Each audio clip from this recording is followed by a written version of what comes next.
Frankel's office, I thought he made a very good point. He said that you could do the boiler. This is very important. You could do the boiler, but then you don't have fresh air.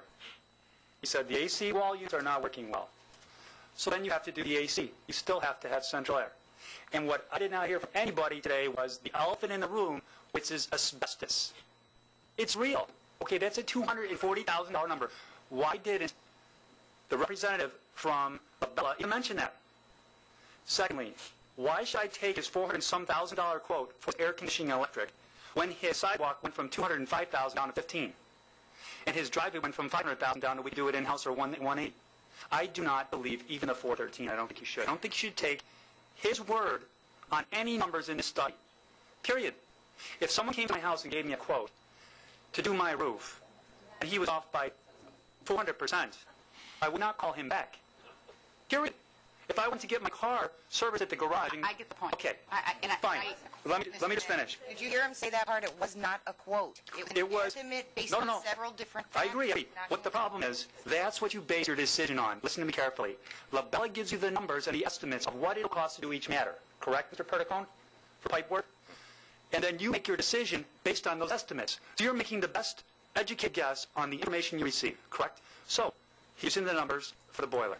He gives you numbers for the HVAC. He gives you a number for electric. You're like, okay, that sounds reasonable. Let's make our decision. You still can't do that because his AC is outrageous. But the reality is it's not the final decision because you have to go to a bid process. I have no problem with that. If you bid a boiler in the HVAC, it's no problem. I agree. I'd like to speak to your concern. I think it's valid. I think that this board really probably needs, first of all, to decide a ballpark dollar figure that we think is reasonable to put into this building if we want to stay long-term or if this is my preference short-term, because I do believe that we should have a unified facility eventually. We should look at that number, and then we should prioritize what we would like to have done in the building. Once we've prioritized, once the bid comes in, once the bids come in, we will know what numbers get us, what repairs and improvements get us to that number. And I think we're probably going to be a little heartbroken with some things we'd like to do, won't be able to, but I think we'll be able to do enough to make the building much more pleasant for people to be there over the next, I hope, couple of years. I hope not 5 years. I hear. And my concern with that, though, is a couple of things. Number one, you're talking about $281,000 what I came up with windows, which I don't think is a bad idea. Windows, you can a lot more energy efficient. They're maybe $8,000, $100,000 bucks, right? The numbers I put forth are real numbers. If you want to bump the AC another $20,000 up to 110, it's not. This is energy-wise. They're commercial companies. I hope you're right. I am 100% it would be wonderful right. if you're right. They do We're major going to have all buildings. these low prices. No, they do not go to people's homes, like someone said, and create things and with stuff together, with paint and duct tape. But we will not know until we have the. But what I'm saying is, he said he would, and I quote, do a 7-hour study, a full report with schematics of ductwork, this trained system. He said the quality of the system. Well-trained HVAC is industry standard. Well, we put the bids out. He can do that. Okay. Leslie, I thought the 500 first of all, the 243 was high. How often do we get 243 there, honestly? Seriously. Hopefully, if we fix it, there'll be more people that'll. And how often are we going to get? My point is, we do have parking for the 35 and the 65 at Helmer, and like we said, they use our place for their lacrosse games, and we use our place, and they bring kids there on a bus. So let's not get hung up again and again. Just leave the issue and let it go.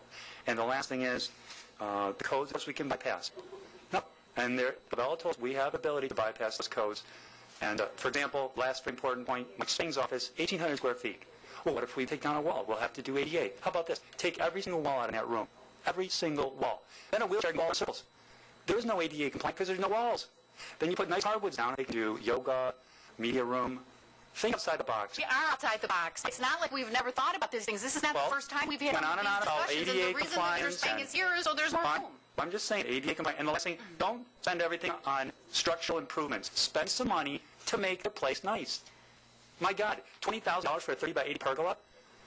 Some little chairs for $8,000. I think, though, Mr. Ament, the problem that maybe you're not hearing is that we have to decide first, is it going to be a short-term solution or a long-term solution? Sure, no, I understand that. The residents of our community who keep contacting us on a regular basis, who are complaining about their taxes, want to see $20,000 in awning. I don't know. Maybe that's something this week I'll get a million emails about. But I'm just saying, I think we need to make a decision if it's going to be short-term or long-term. Then once we make that decision, then we start going through that. And some of your wonderful suggestions and some of your wonderful freebies. And I think those are all things that we will discuss in the right time. But it's not. I know it's not happening quick enough for you, and that frustrates me. No, it's plenty of time. You've already lost opportunity in March. You send 10 emails a day. You send me emails constantly.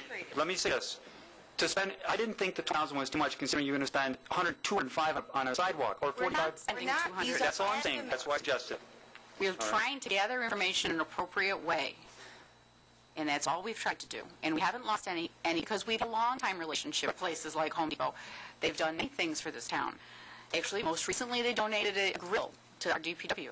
I mean, they're always doing something for us, and Target gives back to the community on a regular basis. So we still have those relationships. We're appreciative that they contacted them, but we have to move forward in our own time. And let's not talk about Understand Home it is your own Depot. time. Go ahead. I want to talk about Home Depot for a moment.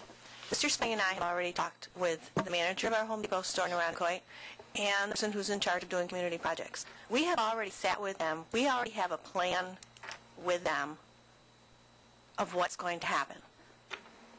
They've been very supportive. They've been very supportive of us. We have a date. We have secured workers. What's the date? We have a date secured in the future when we have a date secured in June when their employees are available. They are not available before June. Are you done?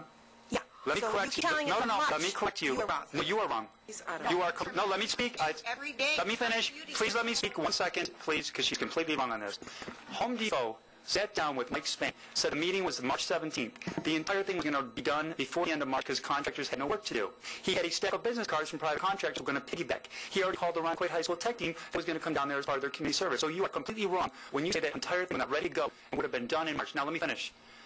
You disrupted the flow of that project. We lost those private contractors. We lost the IHF tech team. We lost Ironcoit Lawn and Landscape. And all those projects would have no bearing on the major structural improvements. Period.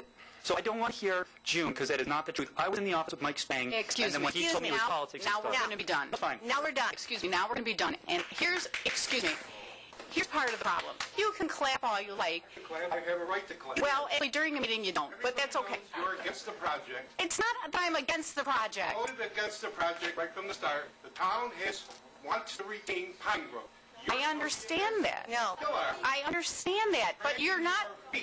Excuse me. There's the process. There's something rotten in Denver. There's something rotten in the supervisor's office. How sad is that? Excuse me. Thank you very much for that vote. I really appreciate... Let's get the move on. Let's get the move on. And let me ask you this. When you look at this and you hear these numbers, how do you expect me to spend your taxpayer dollars? How do you... Wisely. Yes, there's the key. Use my head. Do it wisely.